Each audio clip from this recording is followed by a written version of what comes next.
それではここから藤森さんにモデレーターをお願いしたいと思います。藤森先生、よろしくお願いします。はい。私、日本福祉大学の藤森克彦と申します。今日は名古屋市の近く、大学が名古屋市の近くにありますので、そこから皆さんとお会いしております。それから私、みずほリサーチテクノロジーという民間のシンクタンクも兼務しております。最初に若干の自己紹介をさせていただきますと、私は研究者として長年、一人暮らしの研究をしてまいりました。日本は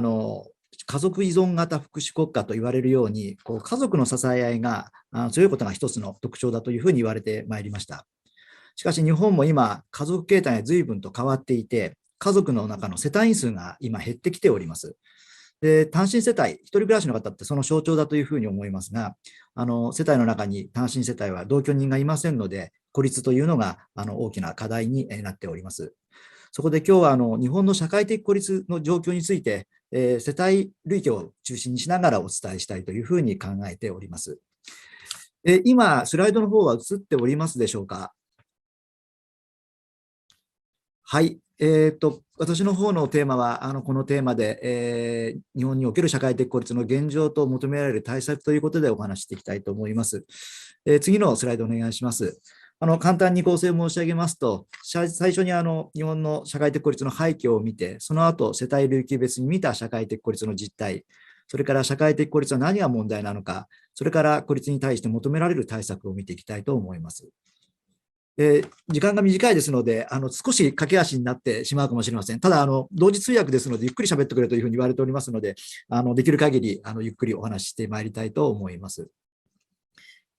さて、最初にですね、日本の社会的孤立についてですね、これは OECD がちょっと古いんですけれども、2005年の国際比較のデータなんですが、これは何なのかというと、友人、同僚、その他の人、いわば家族以外の人と交流のない人の割合を示したものです。で、この結果を見ると、日本は家族以外の人と交流のない人の割合が 15% に上っておりまして、20カ国の中で最も高い比率になっております。なぜ日本は家族以外の人との交流が低いのか、これはなかなかこの読み取り難しいんですけれども、他国との宗教の違い、それから日本は高齢化率が高いですので、高齢者は孤立されている方の比率が高いというふうに言われておりますので、そういう要因もあるだろうと思います。しかし、推測ですけれども、私は一つはこの日本は家族との結びつきが強いこともこの家族以外の交流が少ないことの一つの要因かもしれないというふうに考えております。もう一つ国際比較のデータを見たいと思います。これは60歳以上の一人暮らしの高齢者に対して病気や日常生活に必要な作業について頼れる人がいるかというものを聞いたものです。これ見ますとですね、日本の特徴は、他国ではこの友人、近所の人が頼れるというふうに答える方の比率が高いんですが、日本はそこが低い。一方で、別居の家族の人の比率が高くなっております。これが日本の一つの特徴かと思います。で、この日本は、これは私の推測ですけど、家族以外の人に迷惑をかけたくないというような規範があるように思っておりますが、逆に言うと、この家族の役割っていうのがその分大きな社会なのだろうというふうに考えております。次のスライドお願いいたします。では、日本のこの社会的孤立の背景として、どんな点が挙げられるのかという点を見ていきたいと思います。日本では、血縁、遅縁、社縁といった言葉がありまして、まず一つ先ほど見た家族が随分と変わってきているというところをお話していきたいと思います。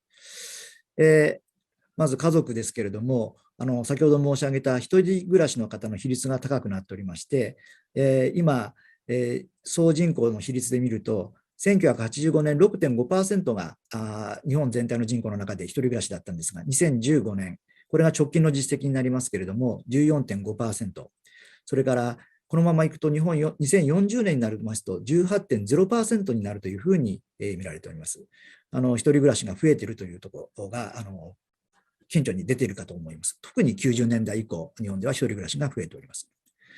それからもう一つ、未婚化も日本は進んでおります。未婚化というのは生涯で一度も結婚したことのない人のことを未婚者というふうに言っておりますが、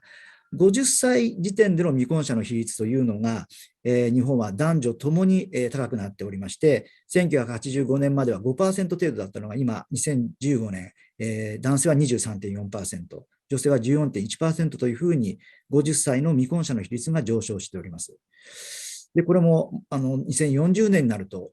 こちらにあるように、男性は 29.5%、女性は 18.7% というふうに高くなってまいります。それから、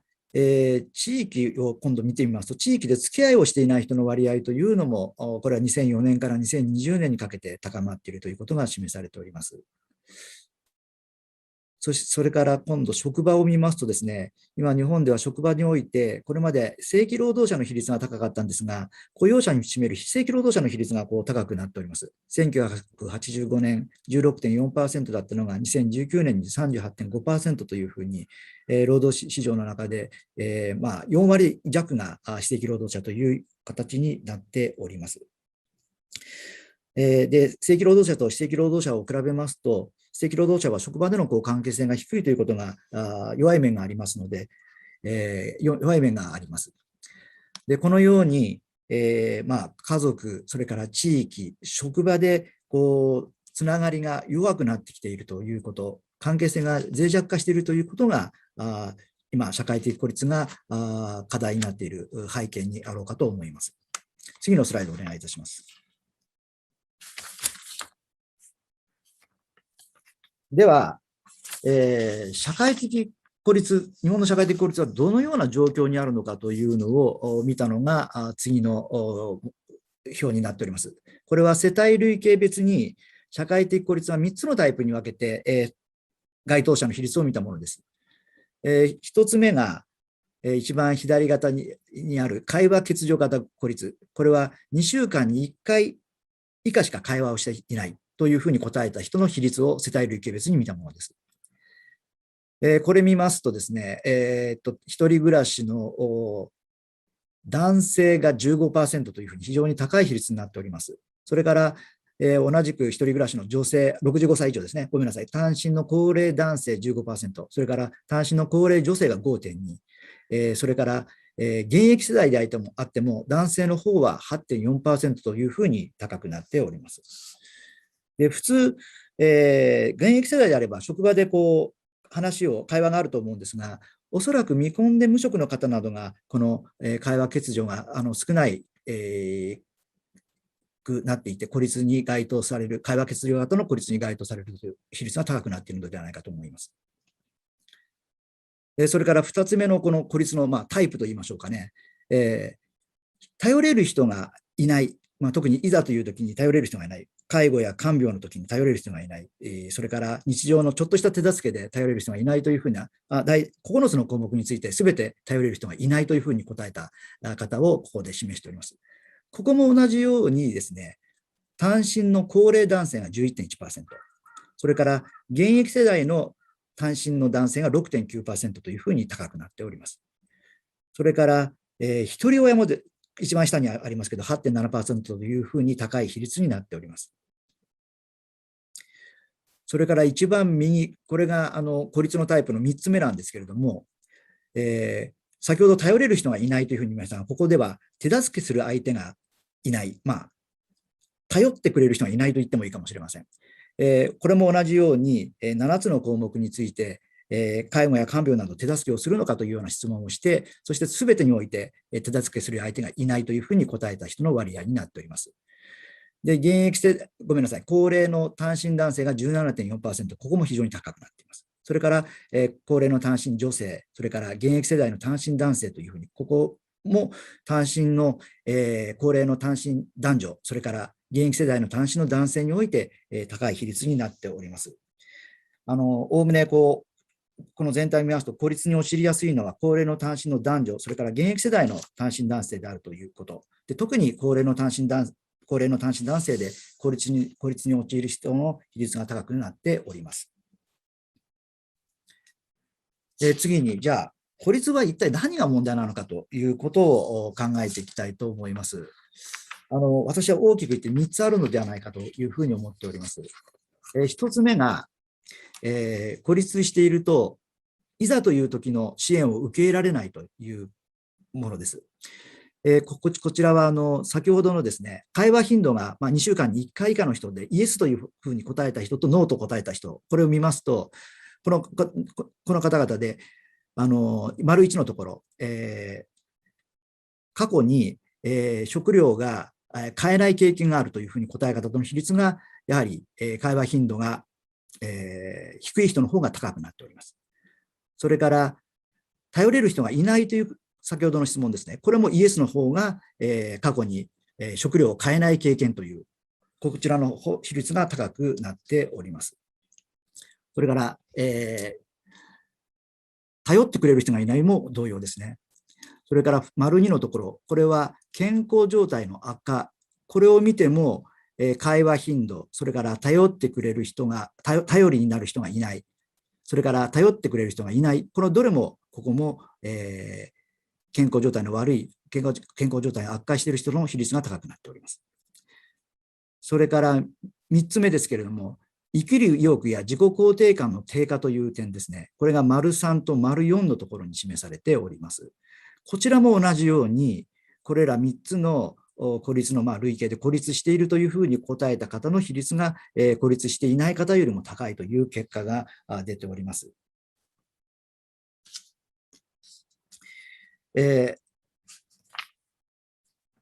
最後に、じゃあ、このような状況の中で、どのような対策が日本で求められているのかという点を見てまいりたいと思います。一つはですね、先ほどスライドで見た地域で近所の人、それから友人との関係性というところで、日本は高齢者の一人暮らしで、そこに頼れる人がいるという比率が低くなっていましたが、これから地域住民による緩やかな関係性を構築していくということが必要になってきて、これが孤立予防につながっていくだろうというふうに思います。例えば最近近所にごめんなさい、急速に広がっているのは子ども食堂という、地域のホームパーティーのようなもので、子どもを含めたいろんな世代が集まれる場というものが開かれるようになっています。食事を通じて多世代が集い話をするという場ですね。それからリタイアした方が、リタイアした高齢者が地域の課題を解決するような形で、今日本では介護分野で人が不足しておりますので、介護分野だとか農業のところで短い時間でもプチ就労していくということもある自治体では行われたりしています。こうした居場所や交流できる場を作ることによって声かけや見守りをして孤立になる前の黄色信号の段階で、関係性を作っていくということが予防策として有効ではないかというふうに考えております。何も孤立予防のために関係性を作るわけじゃなくて楽しいから関係性を作るっていうのが実は大切なんだろうと思っています。地域では細いつながりでいいから、そういう細いつながりをたくさん持っていくということが大切だというふうに考えています。それからもう一つはやっぱり専門家による支援です。で、専門家の支援というと、これまでは課題を解決する。例えば引きこもりの方がいらっしゃったら、引きこもりの方に対する課題を解決するという形で支援になってたんですが、それ自体は大切だと思うんですけれども、これから孤立されている方々はつながり続けるということが大事ではないかと思っています。孤立していると一体何が自分の課題なのかなかなか見えないこともあるので、支援者と本人が継続的につながり続けていくことによって生きる意欲や自己肯定感を高めていって、で本人と支援者がつながることによってだんだんと関係性を広げていく、それを目指していくということが重要ではなっていくというふうに思います。それから、これまで家族が担ってきたさまざまな支援、生活支援、特に人生の最終段階でいろんな生活支援ですね、病院の同行だとか必要になってくると思います。あるいは、また亡くなった後についても家財処分をどうするのかという、これまで家族がやってきた機能を社会の中でどのように担っていくのかというところも課題になってくるというふうに考えております。こんなところがこれから日本でやっていかなくてはいけない孤立に対する対策じゃないかと思います。スライドの最後の2枚ですね、この9枚目のスライド、それから次のスライドがありますが、これは頼れる人、さっきの言った頼れる人が欠如している孤立、それから手助けする相手がいない孤立の細かな定義を示したものですので、こちらはまた後ほどご覧いただければと思います。ご清聴ありがとうございました。私の方のご報告を終わりにさせていただきます。藤森先生、すみません。はい。ありがとうございます。なんか早速質問が入っていまして、はい、藤森先生のスライドの3、この今見えている OECD のデータだと思うんですが、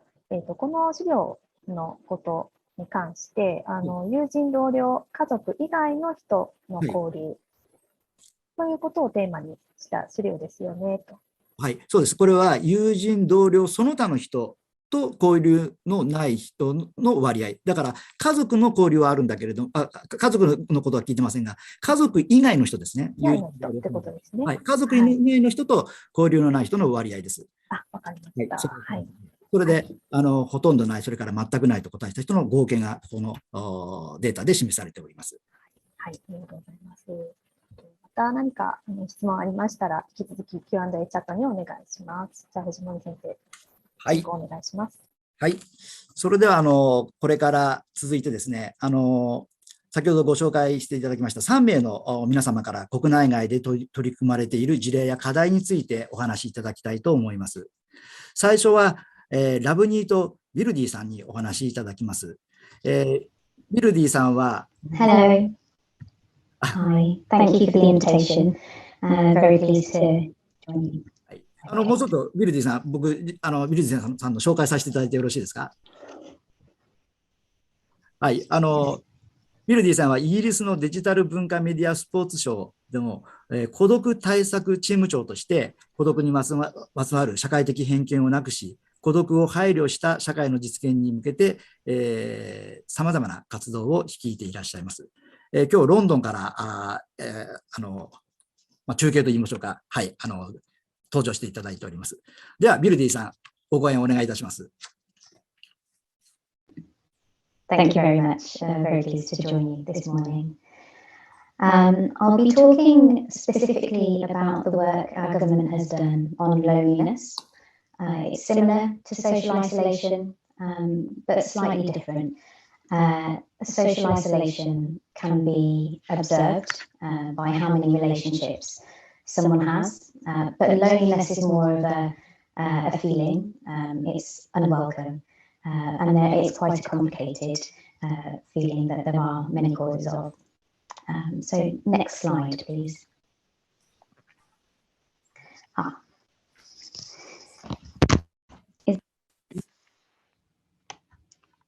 Is that better? Okay, all right, without headphones. So you might ask, why should government act on loneliness? Well, there are a number of negative impacts, both for individuals and at society level, which I've listed here. So surprisingly, for some, feeling lonely always or often is linked to early deaths. It has as much of an impact as smoking or obesity. It's also in older people linked to increased risk of various conditions. So older people who are always or often lonely can be over 3 times more likely to suffer depression, more likely to develop dementia, and are more likely to be physically inactive, with increased likelihood of diabetes, stroke, coronary heart disease. Lonelier younger adults are more likely to experience mental health problems, and they can have more compulsive use of digital technology like social media. And there is a social impact of loneliness and also cost to public services. Loneliness increases the likelihood of people going to the doctor or to the hospital emergency department, or going into residential care, and people can struggle at school and work, so it affects productivity. And some studies suggest that within the UK, loneliness could be costing employers £2.5 billion a year through sickness, reduced productivity, and higher turnover of staff. And in terms of who does it affect, our annual government survey, the latest survey, suggests that 6% of adults in England are always or often lonely, and that's about 3 million people here. Some people are more likely to say that they are lonely than others. These groups include women, young people aged 16 to 24,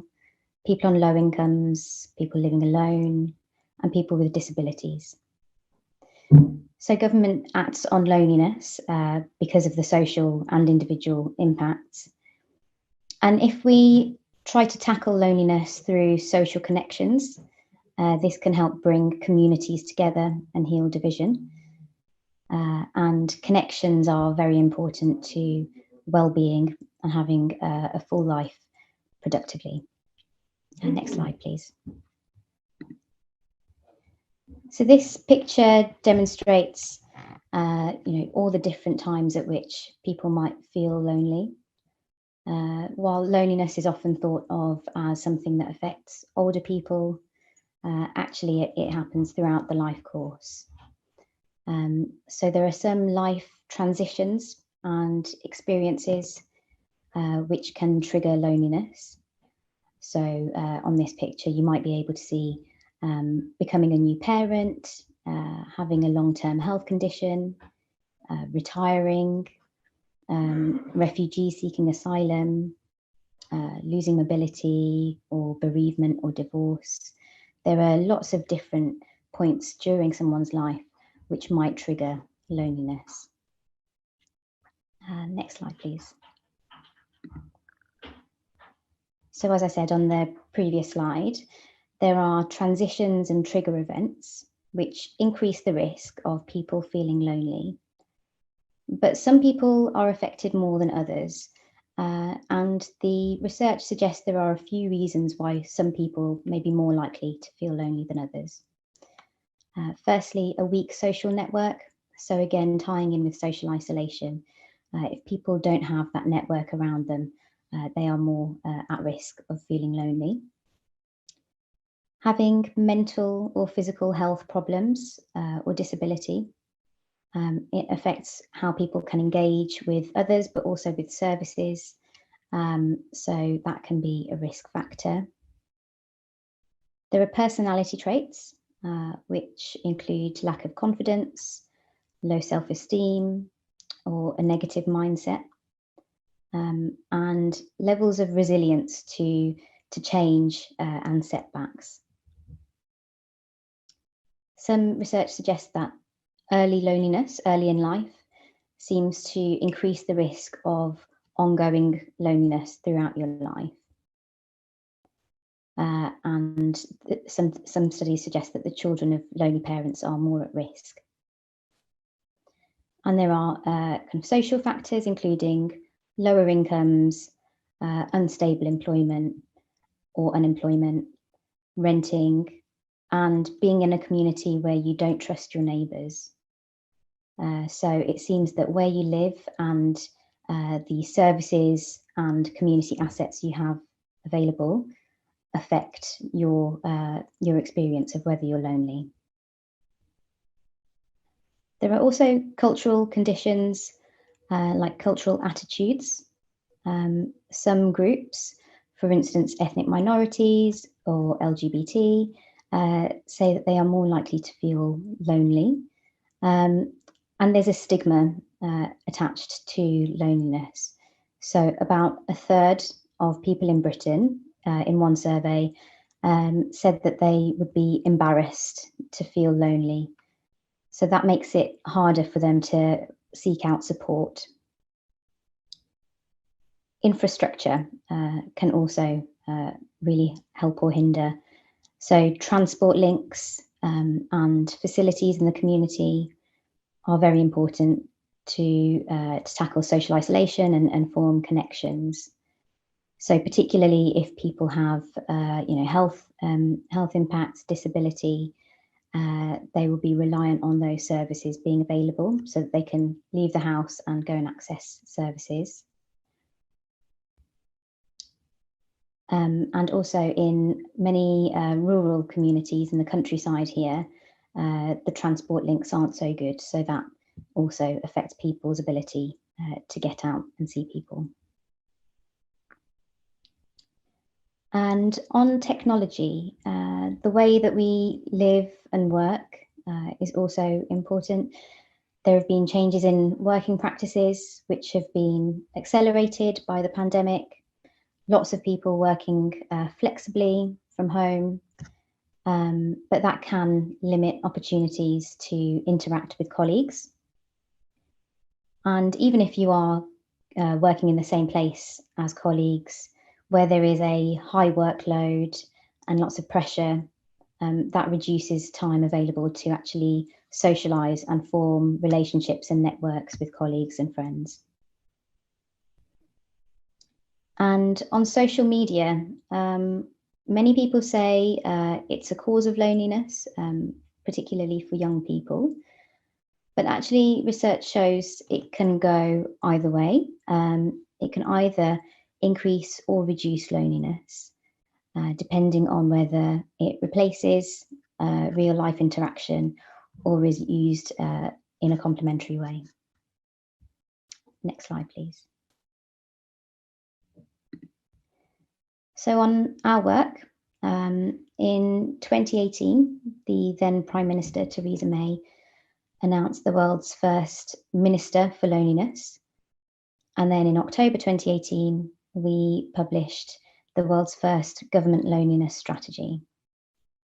And it set out 3 key objectives. The first was reducing stigma by building a national conversation on loneliness, so people feel able to talk about loneliness and reach out for help. The second is driving a lasting shift. So relationships and loneliness are considered in policy making by government and by charities, and also delivery by organisations across society, so private sector as well, making sure that we are amplifying the support that is available to connect people. And the third objective is for government to play our part in improving the evidence base on loneliness. Particularly in 2018, there wasn't much kind of comprehensive evidence or a single way of measuring it. So this was a key part of the strategy,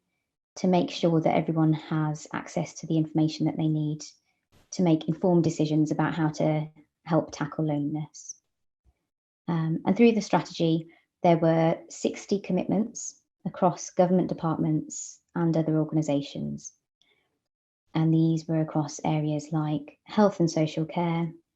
education, employment, transport, and housing. Next slide, please. So on the first objective, which is to reduce stigma and promote the national conversation, so people aren't embarrassed to say that they are lonely, people are more aware of what loneliness is. We partnered with a range of organisations to extend our reach. That includes charities, supermarkets, telecommunications, cultural organisations, advertisers, and other government bodies. We produced the Let's Talk Loneliness campaign. This had a dedicated website with a toolkit and tools people could use to talk about loneliness, tips, links. We pushed this on social media and campaigns through advertising. And this year, in June, we had Loneliness Awareness Week, and it reached over 27 million people. Next slide, please. On the second objective, we've done lots of work in partnership with others. So, for example, earlier this year, there was a joint ministerial statement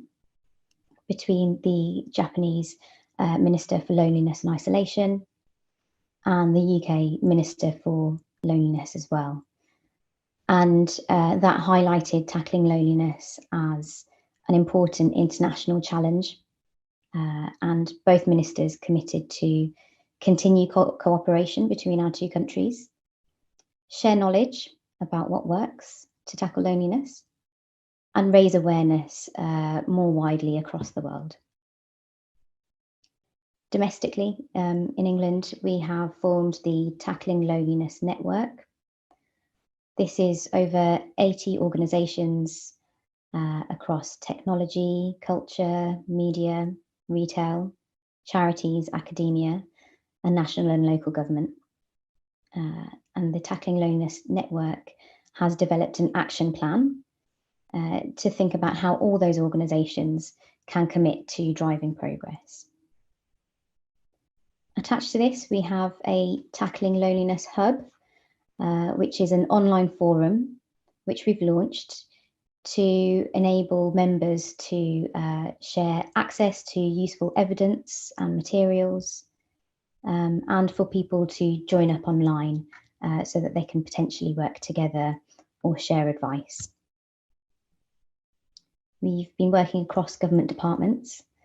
to support people in departments making policy to tackle loneliness, including across many health policy areas. So this has been really important to make sure people realise that loneliness can affect essentially everyone across different life stages, but as government, we can work in many ways to help tackle it. And finally, we've launched grant funding. So over £20 million so far that we've made available to support charities and communities to directly tackle loneliness. And also we've captured learning through evaluation of those funding programs to see what works. And next slide, please. The third objective around evidence and learning, this has been very important. Our Office for National Statistics has developed a measure for loneliness, which means that different organisations within the country can apply the same measure so we can compare across different programmes what works in tackling loneliness. So the 4 questions that are included in this measure are: how often do you feel that you lack companionship? How often do you feel left out? How often do you feel isolated from others? And how often do you feel lonely? There is a simpler version for use with children, and we are continuing to add this loneliness measure to as many government surveys as possible so that we get more data on who is lonely, what causes it, and what we can do to help. We've also published guidance for small charities on how to use this measure. My department has pulled together a loneliness evidence group. So this is a collection of policymakers, academics, charity representatives, and people who are working to tackle loneliness, so that we can see where are there gaps in the evidence and what can we do to fill them. Finally, we've done research, analysis and peer learning. As I mentioned, we've evaluated programmes and commissioned specialist research from government, but charities have been doing the same, and we've been sharing that knowledge. Next slide, please. In terms of the next steps for our department, we are going through a spending review where we allocate the next 3 budgetary years. So from next financial year, we're currently starting our planning for that work, and in the new year we will have a kind of strategic direction for the next 3 years. we will be publishing our annual report early next year on our progress against the 2018 Tackling Loneliness strategy. We are continuing our Let's Talk Loneliness public communications campaign. We'll continue developing our Tackling Loneliness network and strengthen cross-sector partnerships with stakeholders. And we'll be filling evidence gaps on what works to tackle loneliness and continue to share this with organizations across public, private, and charity sectors. Thank you.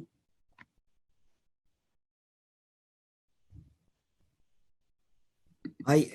ビルディさんありがとうございました。冒頭でお話しいただいた通り、私の方で先ほど発表したのは、孤立を発表しましたアイソレーションですね。これは他者との関係性が乏しいことをお話しいたしましたが、ビルディさんからお話したのは孤独でロンリネスの方で感情、主観的に寂しいと思うかという感情をところを捕まえながらお話ししていただきました。それから途中のスライドで特定のライフイベントが孤独を持ちやすくするという形で人生のいろんなライフイベントにおいて孤独になりやすい時期というのがあって、これは誰もが孤独になるということはあり得るんだということが示されていたように思います。とても貴重な発表ありがとうございます。それでは続きまして、工藤さんの方に、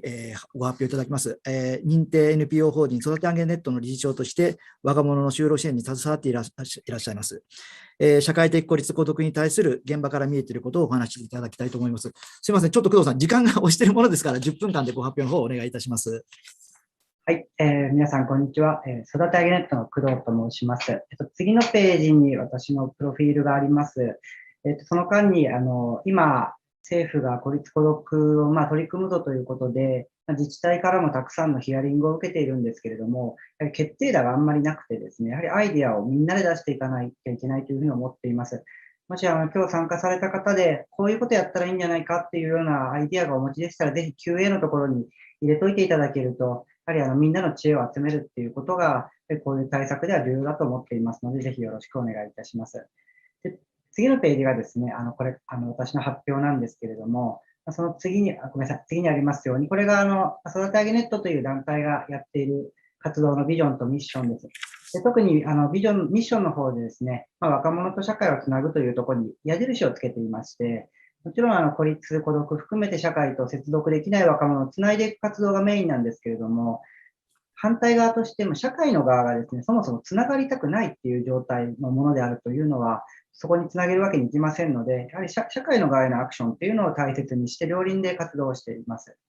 次のスライドにありますように大きく4つの事業をやっております。でまずですね、最初が次のスライドの若者支援事業ということになります。全員ではないんですけれども、私たちが出会う若者や子どもたちは結果として孤立していたり、孤独を抱えています。次のスライドお願いします。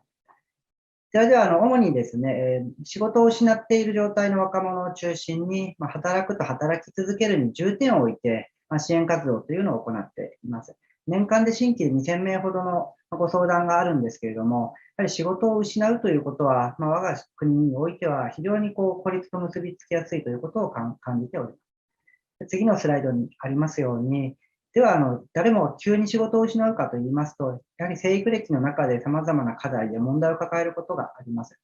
若者が将来的に困らないように、高校と連携をしているんですけれども、定時制や通信制、単位制、進路多様校と呼ばれる学校に、年間100校ほど入っています。その中でキャリア教育や進路相談、学校内でのカフェの運営などですね、学校と一緒に話し合いながら、高校生年代が孤立しないように、将来困らないような活動ということを行っています。で、次のスライドになるんですけれども、じゃあ高校年代から急に困るのかというと、そんなことはありませんので、今、学習生活支援事業ということで、家庭が社会的、または経済的に苦しい環境にある小中学生の学習と生活面を支える活動をしています。今は地域の子どもたちが約80名ほど来ているんですけれども、そこでは学校の宿題や受験勉強のサポートをしていたりするんですが、やはり家庭の事情などもありまして、キャンプであったり、職場を見てみたり、大学のキャンパス見学とか、スポーツ観戦など文化的な活動に参画できないような子どもたちが多いので、この部分を、ご寄付なんかを使って、子どもたちに提供するとともに、特にこの2年間コロナ禍ではですね、食料を届けたり、パソコンや Wi-Fi 通信回線を貸与するような活動を行っています。で最後ですけれども、次のスライドで、ご家族もですね、広く子育てにおいて悩みや困難を抱えているということがありますので、国内外を問わず様々なご家族の悩みが持ち込まれる中で、幼児期の子育てから8050問題と呼ばれるような高齢の保護者からの相談も多く寄せられているというところになります。で次のスライドになりますが、私自身がですね、非常に特殊な環境で育っています。両親が40年前に運営していた塾にですね、障害を持った子どもの居場所を提供してほしいという依頼がありました。そこでですね、両親が障害を持っているサリドマイドの影響を受けた女性だったんですが、社会的な居場所として、塾を開いたところ、全国から不登校や少年院を出た方や、引きこもっていた子どもたちや若者が一緒に来ました。あまり遠いところにお住まいの場合ですと、通うことができませんので、僕の両親が家庭を社会に開いて、血のつながらない入れ替わりのある家族2、30名と寝食を共にするような家庭で育っております。むしろ孤立孤独とまさに逆行でしたような、常に周りに人がいるような場所で育ったという経緯を私自身は持っているところです。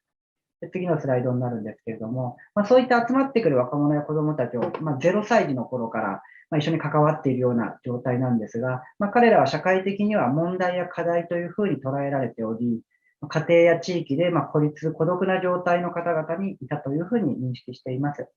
ただ、幼い頃のですね、私の目から見える彼らや彼女たちっていうのはどこにでもいるような、優しいお兄さんやお姉さんだったりするわけなんですけれども、やはり今の社会の孤立や孤独対策を見ている中で、また実際に関わっている中で、彼らが特別な存在であり、今孤立してない人は普通であるとか、当たり前だという前提に立って物事を考えてしまうと、今孤立している方々の自尊心を強く傷つけてしまったり、相談をすることが恥ずかしいっていうことになってしまうんじゃないかというふうに危惧をしています。で次のスライドでお願いします。で私、日本の大学を中退してアメリカに留学少しして、結局辞めたんですけれども、その際、きっかけがあって、ドイツやイギリスの、若者支援の取り組みを視察させていただくようなことがありました。そこでは今、ビルディさんのプレゼンにもありましたように、本当に様々な取り組みがされていまして、その中でも特に厳しい環境にある若者たち、例えば移民であったりとか、家族がいないっていう若者に対して、24時間365日寝食を共にして自立を支援しているというようなお話を受けました。でその時私が思ったのがですね、自分の実家とやってることが同じじゃないかって思ったんです。規模は全然違うんですけれども、自分が育った環境と、当時最先端と言われた英国やドイツでの若者向けの政策が、類似しているものがあるというところに感銘を受けたと。で一方でそこの取り組みで表現されていたのが、社会的な投資であるということがとても新鮮に映りました。日本の場合ですと、かわいそうとか、大変な人たちっていうような言い方でよく表現されるんですけれども、そういう視点ではなくて、自分たちの時間やお金、もしくは活動家であれば情熱を投入することで、個々人の自立がなされて、それが結果、社会的にもリターンがあるんだっていうことを説明をいただいたりとかですね。そしてまさにうちの職員もそうなんですが、対人援助職もその支援の中で十分な生活ができる経済的な資金を得てもいいんだっていう、強い言葉が非常に印象に残っていたのを今も覚えています。私実家の、幼い頃から家業を見ていまして、情熱のある職員が、結婚やご出産を機にですね、泣きながら辞めていくようなところを見ていました。いわゆる、若者や子どもたちの役には立ちたいんだけれども、その活動では生活ができないっていうような時代が長く続く中で、人を支えることに情熱を持つ人たちが、自分たちの生活もしっかりとできる、そういう経営が必要なんじゃないかと思いまして、今から20年前に子育て上げネットという組織を作ったという経緯があります。で次のスライドにお願いします。私たちの活動のメインは、働くっていうことを、支援することに置いています。特に日本ではですね、働いていない、もしくは学校に行っていない人間に対する、見えない圧みたいなものが非常に強いなというふうに感じています。ある年齢では学校に行っているのが当たり前、働いているのが当たり前、人とつながって友達がいるのが当然という規範のようなものが、その周辺にある人たちを無意識的にも配慮しているような構造があるんじゃないかというふうに思っています。一度働くことや学ぶことから離脱をすると、あっという間に孤立する状態にあるというのが、現場でよく見ていて思います。20代、30代、40代、50代で、今何してんのとか、最近どうっていう言葉の裏にあるのは、何の仕事をしているのかっていうことが大半であって、仕事以外の回答を求めるような質問ではないんじゃないかっていうのは、本当に強く感じるところであります。で、次のスライドになりますけれども、何をしなきゃいけないのか、何ができるのかっていうことが、現場からの示唆になります。で、先ほど最適解がないので皆さんの知恵をくださいというふうにお伝えしたんですけれども、まず一つ目には知ることから始めるっていうのをすごく大切にしています。例えば今日、ご視聴くださっている方々には、家族や友人、もしくは職場の同僚がいらっしゃるかもしれませんけれども、いらっしゃらない方々がいるということ、そしてその方々と会話をしてみたりとか、どういうような心境なのかをしっかりと聞いてみるっていうような、知るっていうことを本当に大切にして、スタートすることが重要だと思っています。社会問題というのは、問題がみんなの問題となって初めて社会化をしますので、問題の社会化をするために、人々が、私たちが問題を知るということ。二つ目に、その知ったことや学んだこと、見たことをですね、外部に発信をするっていうのが非常に重要だというふうに思っています。私、少年院の中にいろんな方々で入っていただいて見学したりとか機会作ってるんですけれども、そこでお願いしているのも、今日少年院に行ったんだっていうことを、SNS やブログでよかったら発信してくださいというふうにお願いをしています。するとですね、何が起こるかというと、実は自分の友人の中にも、そういう経験を持った方が実はいて、その人たちは友人を失いたくないので過去の経歴を隠していることがあります。その時に、一人の友人が、実は少年院に行ったんだっていうふうに発信をするとですね、個別のメッセージがあって、ちょっとお話ししてもいいかなと。いや、実はねっていうところが結構いろんなところで散見されますので、やはり孤立や孤独に関心があるということを、外に発信していくと、もしかしたら今孤独な状態にある方が、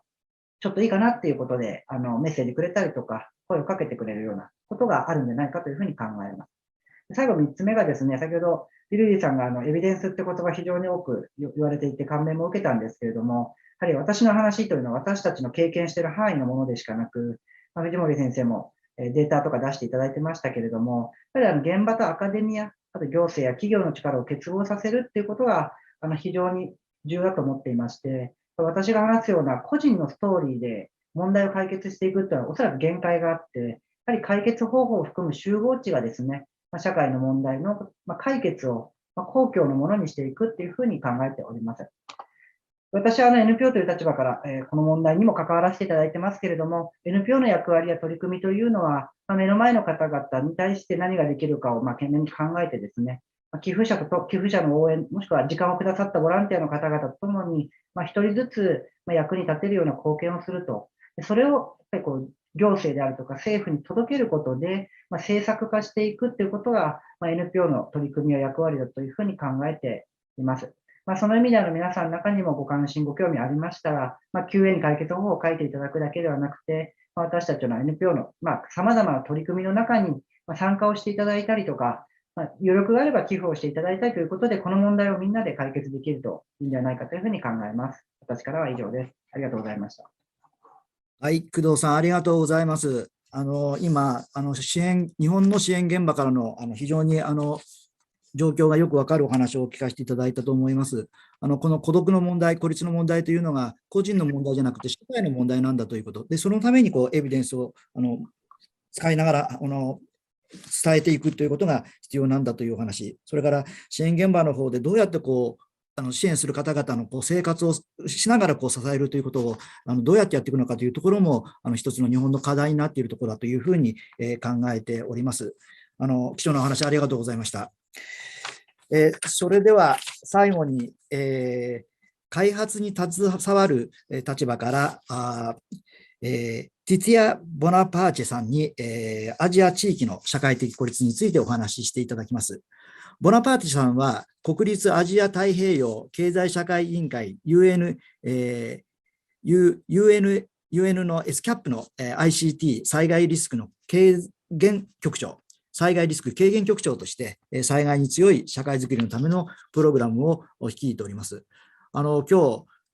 モントロールからにいらっしゃって、朝3時だというふうに先ほど聞きました。この早い時間にご参加いただきましてありがとうございます。それでは、ボナパーチさん、ご講演をお願いいたします。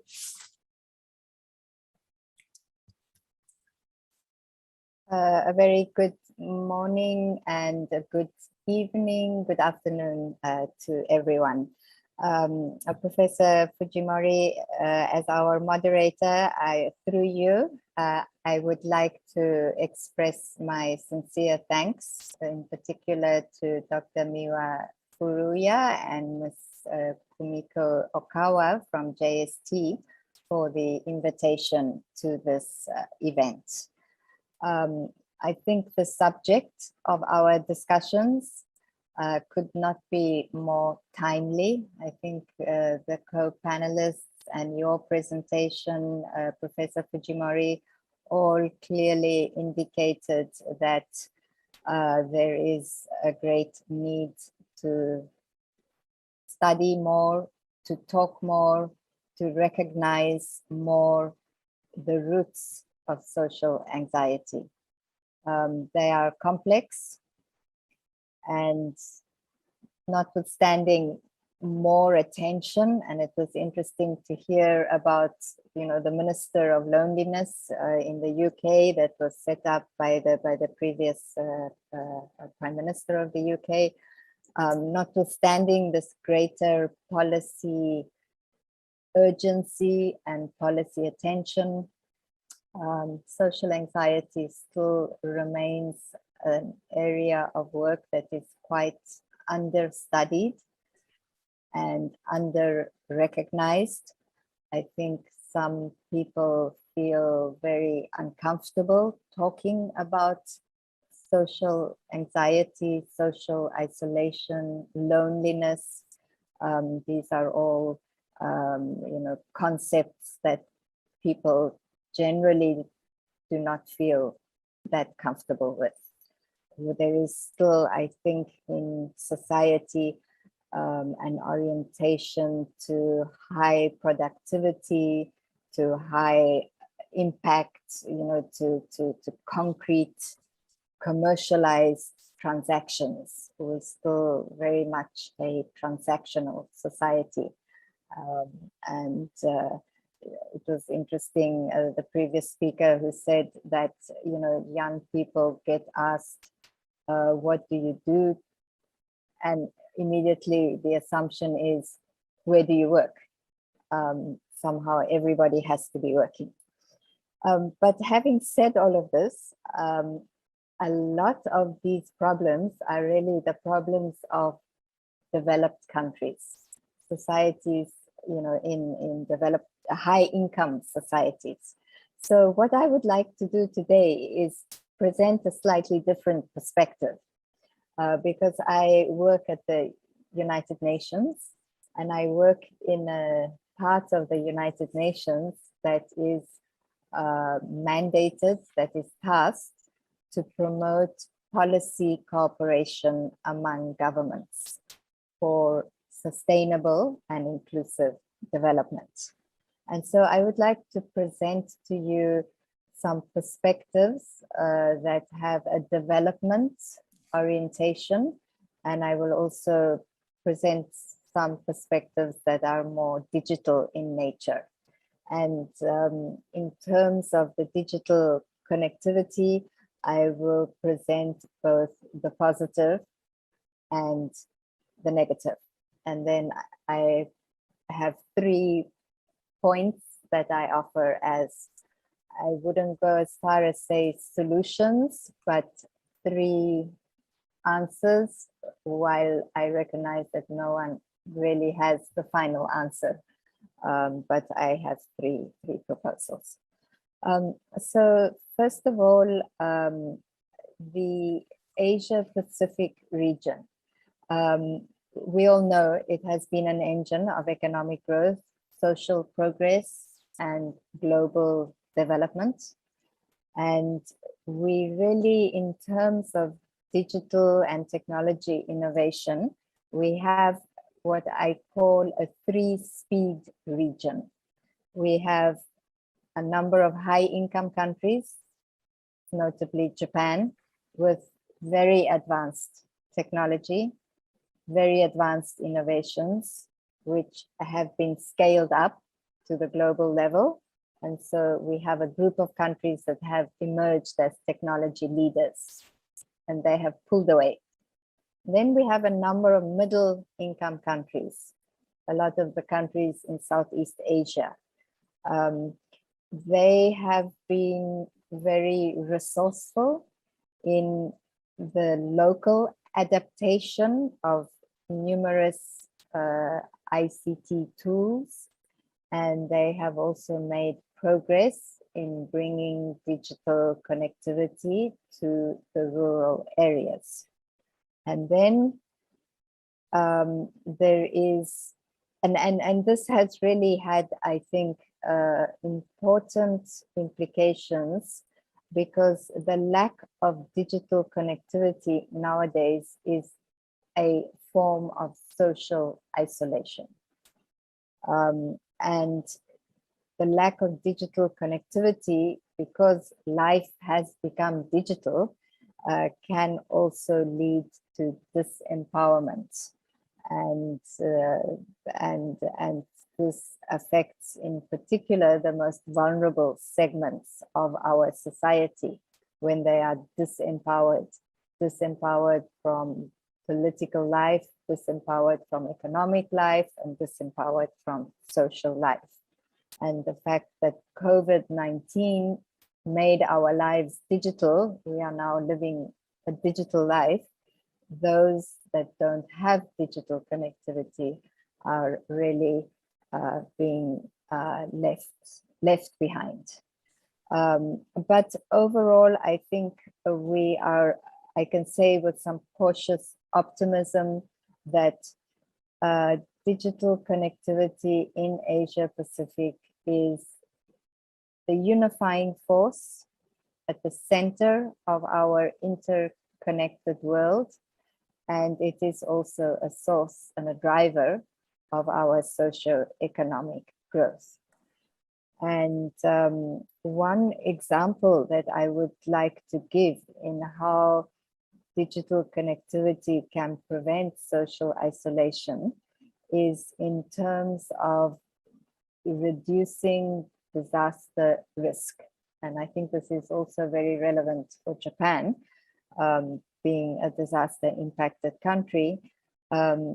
Through our trust fund for tsunami disaster and climate preparedness, we have provided assistance to the Maldives, to Myanmar, and to the Philippines in implementing a common protocol for issuing early warning on a disaster. This could be, for example, a tsunami that is about to hit. And this common format has allowed a consistent message to be disseminated simultaneously across many different communication systems, across many different channels, and across many different countries. And so even though people may be living at the last mile of connectivity, because there is interoperability between the systems, we have been able, through this project, to reach the socially isolated people, and we have been able to help them to be prepared for disasters. Notwithstanding these positive impacts, the key concern for us at the UN is the digital divide. And I would like to just show a couple of slides. So if you could move ahead, please, to the next slide. Okay, so this is basically the map of the Asia Pacific region. And what we have done here is we have aggregated all the real-time digital connections at any given point in time. So the denser the lights you see, the more the connectivity that is available. If the map is dark, it's black, that means there is no connectivity. It could be because the population is sparse, but basically those are the unconnected parts of the region, the black parts. And then the different colors are the speeds at which the connectivity is taking place. So the redder the color, the slower the speed, and the more blue the color, the higher the speed. So there are two aspects to the digital divide: unconnected and then slow speed, unreliable connections. Next, please. So this is just showing the connectivity in East Asia. So a very blue, light blue picture. So high speed connectivity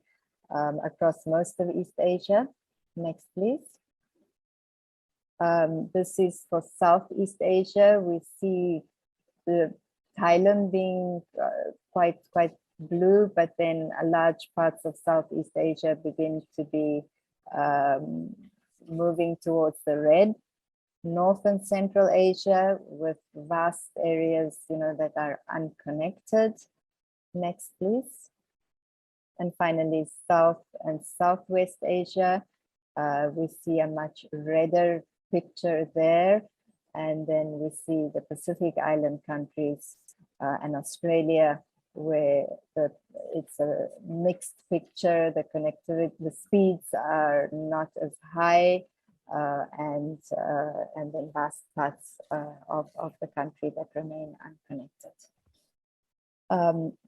So lower internet speeds have higher risks for worsening social exclusion. So the objective is now to ensure that there is a big push in investments in digital connectivity, so that there is universal access to the broadband internet by 2030. And then a second question I think that emerges is, to what extent is the new technology responsible for this erosion of social solidarity, for this increase in social isolation and loneliness that we see? And of course, there are big concerns about the impacts of new job losses due to automation, the way social media stokes, like-minded extremism, or how the biased design of algorithms can provoke this fears and anxieties, and basically how how only certain segments of the population benefit from the new technologies, and this is widening inequalities of income as well as inequalities of opportunity. But this is not the whole picture. The digital technologies amplify or make bigger underlying wider societal problems. And these wider societal problems, I think, have also been exposed by COVID-19, and then the digital technologies just amplify the wider problems. So given this both positive and negative side of the technology story, the three recommendations are, first of all, we have to bring everyone online by 2030. And so we have to continue our investments in digital connectivity infrastructure on the supply side. This is the essential foundation, the essential condition for an inclusive digital economy and society. Otherwise, the digital divide will become the new face of inequality. And so we need a big government-led investment push in digital infrastructure. On the demand side, we need to build digital literacy for lifelong learning. We need to recognize the different needs of the population groups. Special attention needs to be paid to the education sector. The pandemic has shown us that non-connected children are falling behind their connected peers, and they are falling behind in irreversible ways. And this is going to transmit inequalities and income poverty over generations. And at the same time, the hyper-connected children are in need of digital education based on civic values of social inclusiveness, respect for diversity, and kindness, so that they become responsible participants on the internet. The elderly have different needs in terms of digital connectivity. And so this lifelong learning for responsible participation in the internet has become, I think, a key challenge. And thirdly, I think, is the need for us all to work together. And this was mentioned by other panelists as well, to strengthen partnerships. So from the UN perspective, strengthen intergovernmental relationships, but also strengthen partnerships that promote a culture of collaboration. And I think in terms of the private sector, in terms of the non-government organizations, there is, I think, a lot of goodwill that is emerging, socially conscious investors that really want to do something to improve society and to ensure a more inclusive and just society in which no one is left behind by the end of the SDG implementation period. So thank you very much.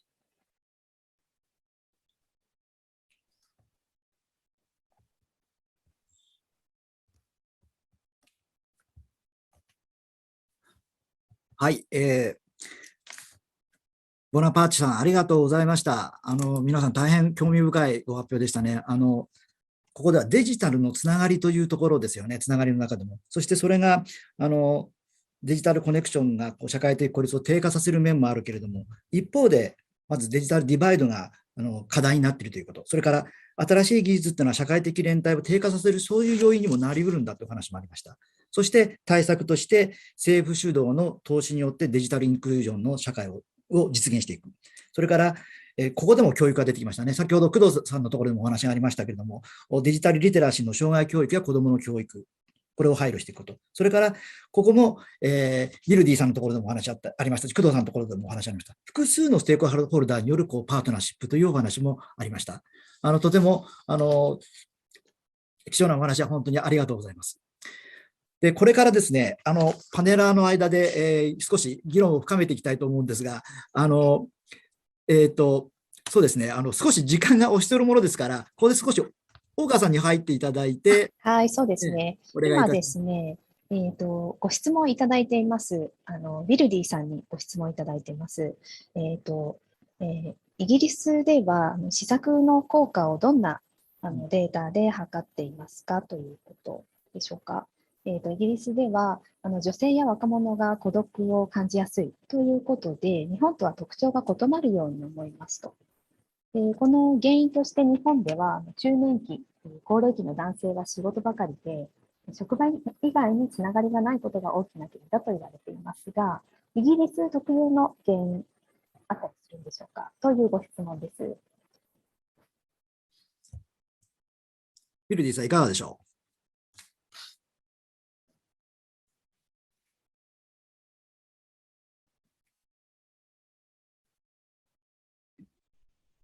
Thank you for the questions. Firstly, on evidence and the data that we use. In my presentation, I included 4 questions that have been developed by our Office for National Statistics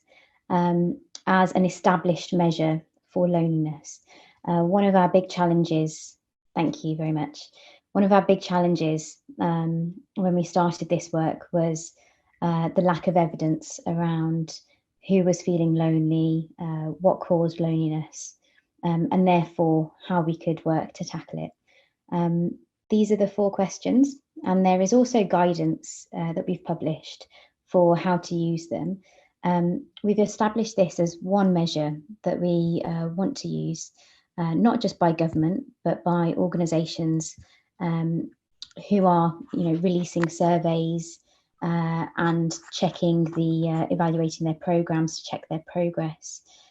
So by having this same measure, we're all collecting data that can be easily compared across. Something that we are looking at and want to develop is how does loneliness affect people throughout the life course? A lot of the data that we have, it might be from one survey. You are asking a group of people at one point in time how they're feeling about their loneliness.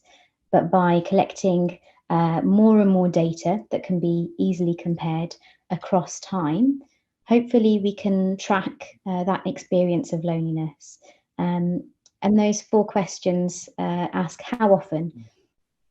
We acknowledge that everyone feels lonely at some points in their lives. It comes and goes. But what we're concerned with most is people who feel often or always lonely, because that's what has the negative impacts on people's health and well-being and social outcomes. The second question on what is unique to UK loneliness. I think that, this probably does carry through globally. But for us, it's not just older people who are lonely, it's younger people as well. And I think lots of people here are surprised by that. It's actually younger people who are predominantly saying that they feel lonely. And in terms of the gender divide, again here, men, I think we have to think of different ways to reach different groups of people. Men like to have a kind of activity or a focus area, and that's what a lot of the interventions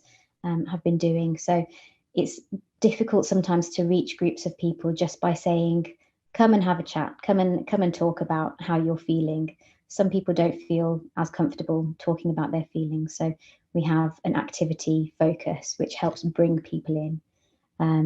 But yeah, in terms of the kind of UK picture, there are different groups that do say they feel more lonely, but women are more likely, I think, to say and acknowledge that they feel lonely, younger people,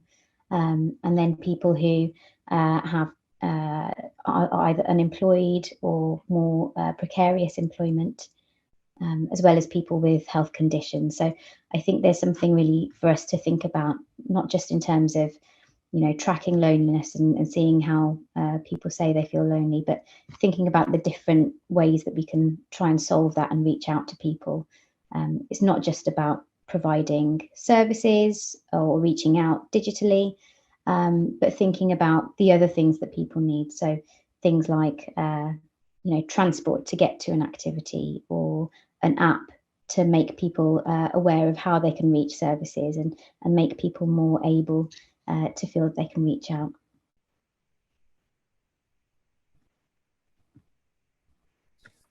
はい、ありがとうございます。ビルディさん、私からも一つ質問させていただいてよろしいですか。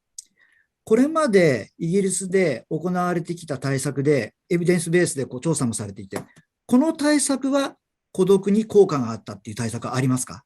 これまでやった中で、大きな、これは効果があったっていうような対策があれば教えていただきたいんですが。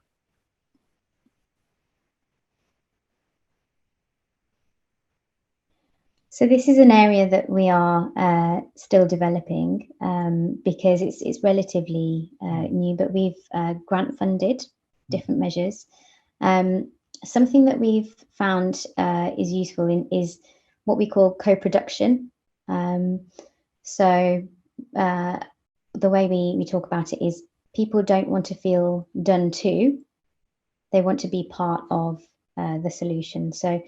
it's very important that you don't just develop a service centrally and push it out and hope people will engage. What is really effective is developing services and interventions with the group you are trying to target, making them part of developing the solution, and that tends to have a better success rate. We've done all kinds of different interventions, so helping young people deal with health conditions is a big area, digital outreach as well. But I think that the key thing there is developing with people and making them part of the solution.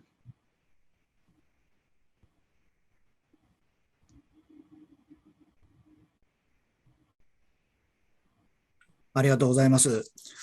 はい。すいません。ちょっともう少し個々人に各発表者にお伺い、質問を投げかけていきたいと思います。ミルディさん、ありがとうございました。また質問後でさせていただきます。はい。工藤さん、一つ質問をさせていただきたいんですが、先ほど工藤さんの方でお話があったこの普通当たり前と思っていること自身の規範がこれが終焉者を排除する構造なんだというお話がありました。これは言ってみると、先ほどビルディさんからスティグマの話があったんですけれども、それに結びつく話で、実はこの孤立の話っていうのは、スティグマっていうものをやっぱり持ってるがゆえに、社会にやっぱり参加しづらくなっているところというのがあるのかなというふうに思ったので、その辺のお話をしていただければと思います。ありがとうございます。はい、特に公共に対して生活保護とかもそうですけれども、日本の場合、福祉的な制度や政策を使う人は、弱い人であるであるとか、昔は働いたら負けだっていう言葉をこう出して一躍有名になってしまった若者もいましたけれども、やはり自分の状況や辛さみたいなことに対して助けを求めるというのは、弱い行為であるっていうような規範的なものがやっぱり人に助けを求めさせない、最近では受援力といわれる、援助を受ける力なんていう言葉も出ていますが、本当に助けてもらうってことは言えないんだってことは強く感じています。で、先ほど、ベルディさんの方からお話あってそうだなと思ったのが、私たちも助けてあげるよっていう話の問いかけよりも、手伝ってほしいとか、力を貸してほしいっていうふうに、ターゲットに対して伝えることで、それならばやりましょうかっていうような形で参加をしてくださる方っていうのは非常に多くいらっしゃいます。ので、困ってる若い人いませんかっていうことで探すのではなく、例えば地域活動において、このような、人たちを求めているんだけれども、あなたの力を貸してくれませんかっていうことを直接お願いをしたりとかすることで、むしろ自尊心っていうものが欠如されない状態で参加をしてくださったりとかっていうのは本当にそうだなっていうふうに思いました。先生の方からも専門家の、相談専門家って話がありましたけれども、なんかフィンランドの方では経験当事者、経験専門家っていう言葉がどうもあるらしくて、やはり孤立や孤独に陥っている、もしくはそうした経験がある方が、いわゆる、スキルや知識ベースの専門家とは異なり、それを経験をした専門家ということで、パッケージ作りに参画をすることが、やっぱりすごく大きな効果を上げているなんていうことも、精神分野の取り組みとしてお聞きをしましたので、やはり孤立している人を何とかしてあげようではなく、してる人もしてない人もみんなでどういうことが一番望ましいのかっていうことを考えていくプロセスそのものがもしかすると包摂性を高めていくんではないかなというふうに思いました。ありがとうございます。そうですね。私も孤立をどうやって測るのかっていう指標のところで、頼ってくれる人がいない、手助けしてくれる、手助けする相手がいないって指標がありましたけど、あそこは本当にまさに孤立っていうのは、いざという人に頼れる人がいないだけじゃない、頼ってくれる人がいないというところも大きいんだろうなと思いました。その点、今度この指標を作るときに、入っていただくということですね、孤立されている方に入っていただいて、どんな形で、解決策を考えていけばいいのかって一緒に共同していく、このプロセス自身が重要だというところ、非常に面白い視点だというふうに思いました。はい。それから、ボナパーティシャン、一つ質問させていただいてよろしいですか。先ほど非常に面白い、興味深かったお話は、デジタルコネクションによって社会的孤立が低下する側面もあるとともに、新しい技術というのは社会的連帯を低下させるところもあるんだという話がありました。で、私たちはこのコロナ禍において、このズームなどオンラインによっていろいろ人々がリアルで会えないんだけれども、それでもこういう場を持つことができるということによって、孤立が少し緩和される面もあると思いましたけど、一方でこの社会的連帯を低下させる要因があるというところ、ここはどんなところがあるのか、もしかしたらデジタルディバイドのところなのかなとも思いながらお聞きしたんですが、その点をお話しいただければと思います。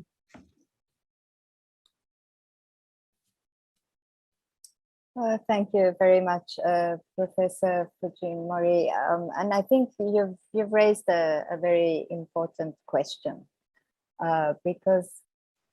I have to be positive. And I really think digital connectivity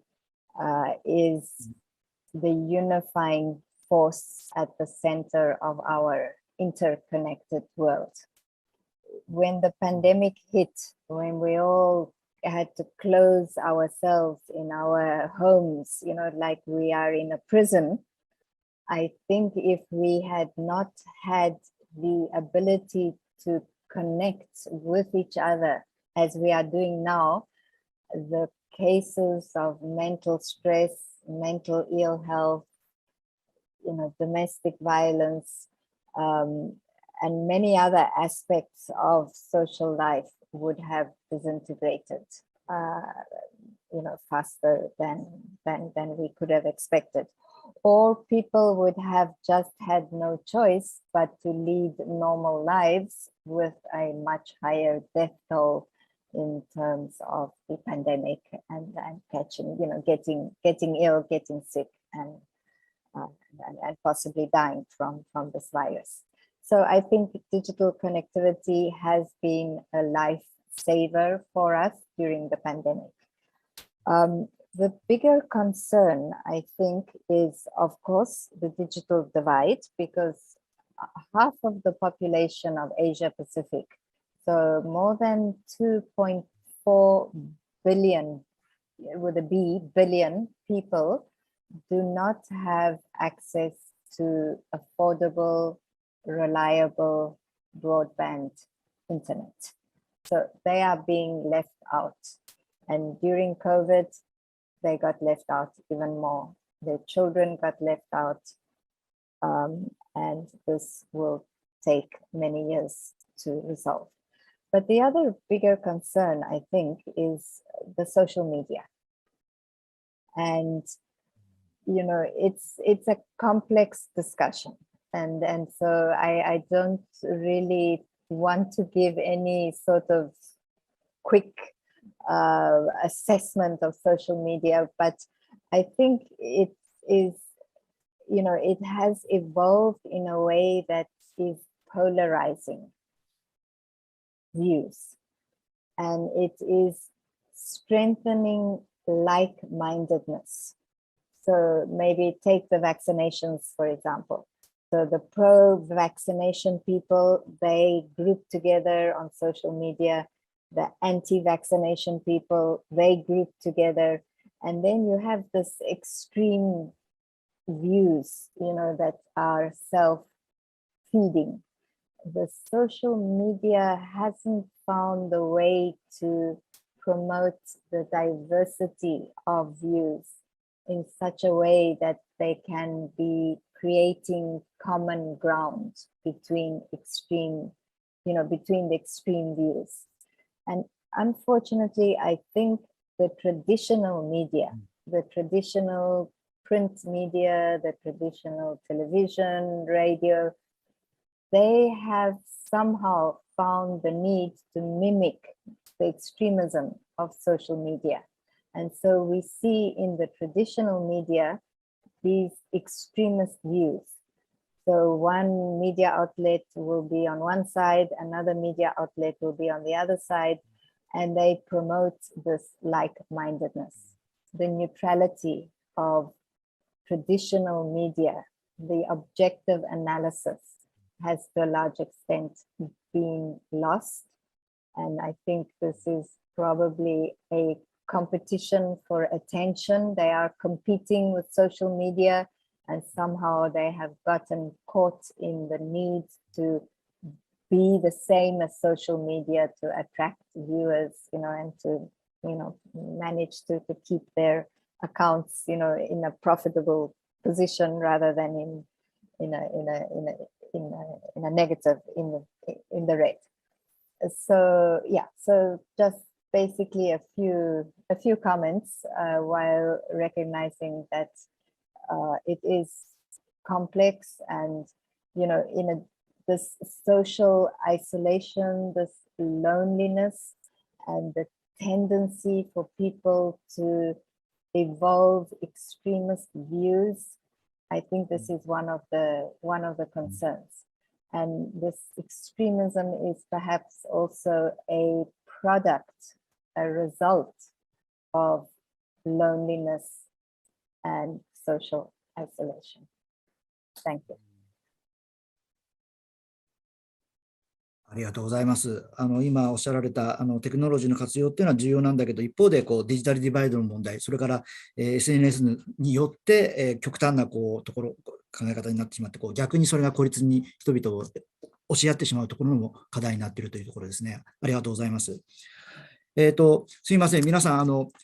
日のこのディスカッション自体は18時30分なのですが、少し伸びてしまっておりますが、このままセッション自体は終了になりますけれども、ディスカッションは継続していきたいと思いますので、よろしくお願いいたします。はい。そうですね、私の方からもう一つ、ビルディさんに質問させていただいて、そしてその後もう皆さんで質問をし合いたいと思います。それから会場からも質問が出ているようですので、それも扱っていきたいと思います。ビルディさん、一つだけ私、質問させていただいてよろしいですか。先ほど、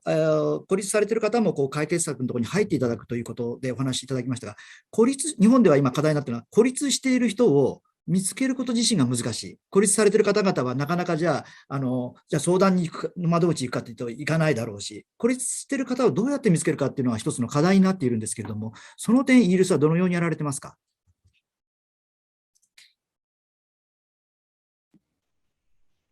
Yes, that is the problem, isn't it, with isolation? I think we recognise that as government, we might not be the best people to reach out. So partnership working is really important. Like Mr. Kudo mentioned, non-profit organisations are really important to working with different groups within society. Certainly in the UK, non-profit organisations and charities they have a very trusting relationship with the communities that they serve. So it is difficult to reach people who are isolated, but partnership working between different public bodies, private bodies, and those organisations is really important, I think, to reach people and to make them feel comfortable interacting and being part of this service. Also, befriending, I think, works quite well. We have befriending services where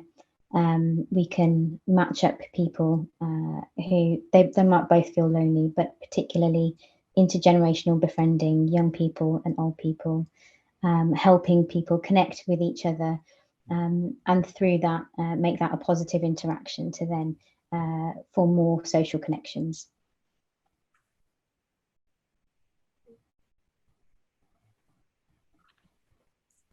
はい、ありがとうございます。大川さん、会場からの質問等はいかがでしょうか。それから一回ここで私の方でまとめた方がよろしいんでしょうか。大川さん、お願いします。そうですね。一旦、はい、藤森先生に少しまとめていただきまして、この後ですね、ディステックスの、Solve for SDGs、社会的孤立枠というプログラムの研究者の方々もいらっしゃってますので、はい、その方々にも少しコメントをいただきたいと思っていますので、まずは藤森先生、はい、わかりました。まとめをお願いします。はい、皆さんありがとうございました。すいません、ちょっと時間が押している状況で申し訳ないです。でも今日の非常に有意義な議論ができたというふうに思っております。で、今日出てきたところは、一つは、孤立っていうのは誰でも起こりうるものなんだということ。ウィルディさんの方から人生のライフイベントの中でいろんな機会というのを示されてましたけど、これは誰でも起こりうる問題であるということ。それから社会の問題なんだということ。この認識を広めていかなきゃいけないということ。それからさらにこの社会の認識のところで、このスティグマの問題がありましたよね。この孤立ということのスティグマがあるがゆえに話しにくくなっているし、解決物を遅らせてしまっているというところ、ここをどうやって解決していくのか、この辺はこれから日本も考えていかなきゃいけないところだなと思いました。全国で対話をしているというのは非常にすごいことだなと思いました。それからこれはボナパテさんのところにも皆さんのお話がありましたけど、いかにパートナーシップを組んでいくのかということの重要性、それから教育の重要性というところもあったと思います。それからさらにテクノロジーというものが、これが社会的孤立を低下させるところで採用する